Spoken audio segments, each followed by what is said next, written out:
नमस्कार मो चैनल को स्वागत करुच्ची ओडिशा सरकार डीएनए आपण मान बहुत बड़ खुशी खबर आपण मैंने दशम पास करछंती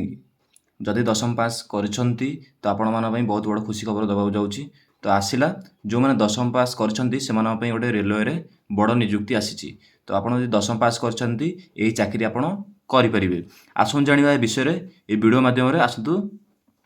जानिबा दशम पास पिला पई रेलबाई रे 1000 पदवी खाली तो बुझिपारे आपड़ जो दशम पास कर आप्लाय करेंगे आपण मानी 1000 पदवी खाली रही आवेदन करूँ। वर्तमान समय सरकारी चाकरी खंडिए पाइबा प्रत्येक अभिलाष रखि था एणु रेलबाई आशायी सुजोग सृष्टि कर आसी एवं दशम पास पिला सृष्टि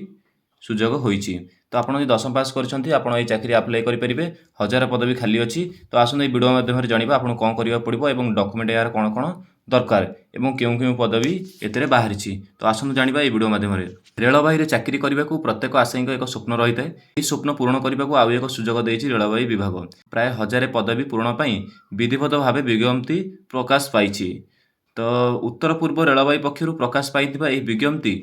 पर आवेदन भी आरंभ हो जाइए तो ये आशायी मैंने ऑनलाइन माध्यम आवेदन करें किंतु केवल दशम पास करथिबा प्रार्थी माने यार सुजोग नहीं पारिबे आपण ऑनलाइन रे अप्लाई करि परिबे एवं आपण जो दशम पास करछंती यार सुविधा केवल पाई परिबे योग्य और आग्रही आशायी माने उत्तर पूर्वांचल रेलबाई विभागर ऑफिशियल वेबसाइट विजिट करी आवेदन करि परिबे आपण जदि चाहछंती चाकरी करिया पई तो आपण कोन करिवे ना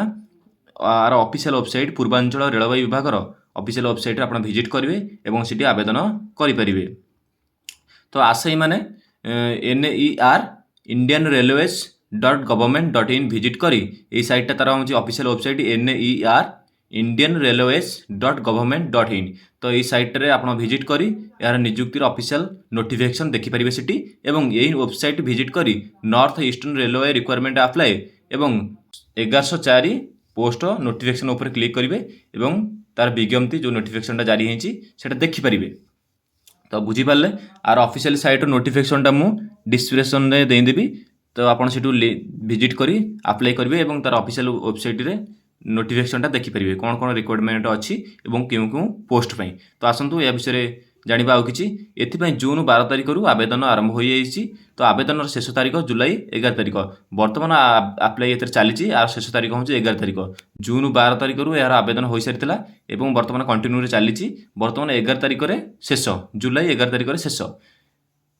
तेबे केउं विभाग में केते पोस्ट खाली अच्छी ताहा जानिबा जरूरी आशायी माने जेकोसी स्वीकृति प्राप्त स्कूल बोर्ड रु अति कम ग्रेजुएशन 50% मार्क सहित दशम पास करथिबा आवश्यक जो आपण माने जेकोसी स्कूल हो सरकारी हो कि प्राइवेट हो से स्कूल पास करथिबा आवश्यक एवं 50% दशम रे मार्क रखिथिबा निहाती आवश्यक 50% कम रु हेले अप्लाई करि परिबे नहीं एवं आपन को एई रिजेक्ट हे जो फॉर्मेट अप्लाई कले तो बर्तमान आपन 50% मार्क रखिथिबा निहाती आवश्यक या छडा जे पोस्ट पई आवेदन करछंती से संबंधित ट्रेड रे ITI सर्टिफिकेट रहिथिबा आवश्यक जदि से पोस्ट रे कोनोसी ITI संबंधित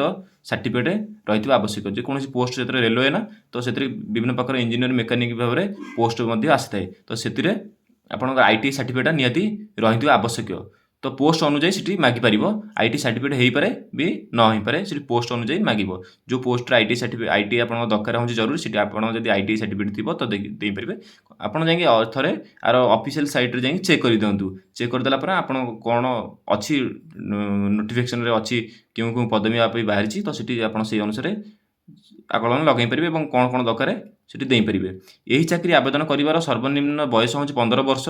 रही बेले सर्वाधिक बयस सीमा 24 वर्ष रही तो 15 वर्ष होता आप अप्लाई करेंगे और सर्वाधिक बयस हो 24 15 ରୁ 24 भितर आप आराम से अप्लाई करेंगे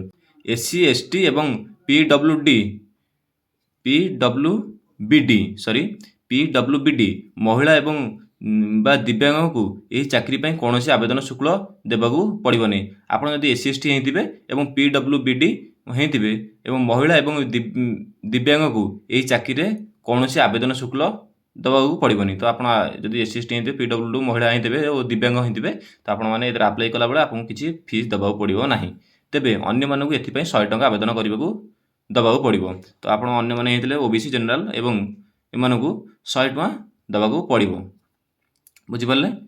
आउ डॉक्यूमेंट जांच शारीरिक जांच और पर डाक्तरी जांच पर यही अपेंट्रेस ନିଯୁକ୍ତି ନିଶ୍ଚିନ୍ତ ହେବ। ମେକାନିକ୍ ୱାର୍କସପ୍ ଗୋରଖପୁର ପାଇଁ 411 ପଦବୀ ଖାଲି ପଡ଼ିଛି। Signal workshop Gorakhpur cantt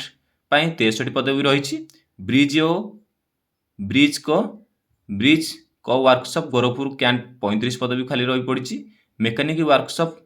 Izzatnagar 151 post ଖାଲି ପଡ଼ି ରହିଛି। Diesel shed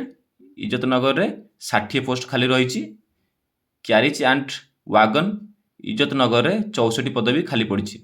carries and wagon Lucknow ଜଙ୍କସନରେ 155 ପଦବୀ ଖାଲି ରହିଛି। ଡିଜେଲ ସେଡ୍ ଗୋଣ୍ଡା 90 ପଦବୀ ଖାଲି ରହି ପଡ଼ିଛି।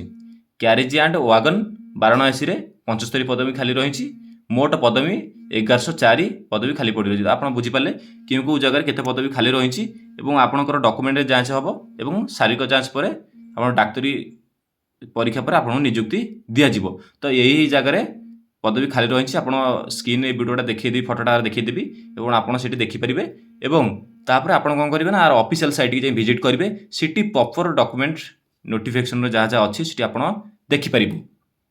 ତ ବୁଝିପାରିଲେ? ତ ରଖୁଛି, ନମସ୍କାର। ଏମିତି ଇନଫର୍ମେସନ୍ ଭିଡ଼ିଓ ଦେଖିବା ପାଇଁ ଚାହୁଁଥିଲେ ମୋ ଚ୍ୟାନେଲକୁ ସବସ୍କ୍ରାଇବ୍ କରନ୍ତୁ ଏବଂ ବେଲ୍ ଆଇକନ୍ ଦବାଇ ଦିଅନ୍ତୁ ଏବଂ ସେୟାର କରିବାକୁ ଜମାରୁ ଭୁଲିବେନି। ତ ଆପଣମାନଙ୍କର ଯେଉଁମାନେ ସାଙ୍ଗ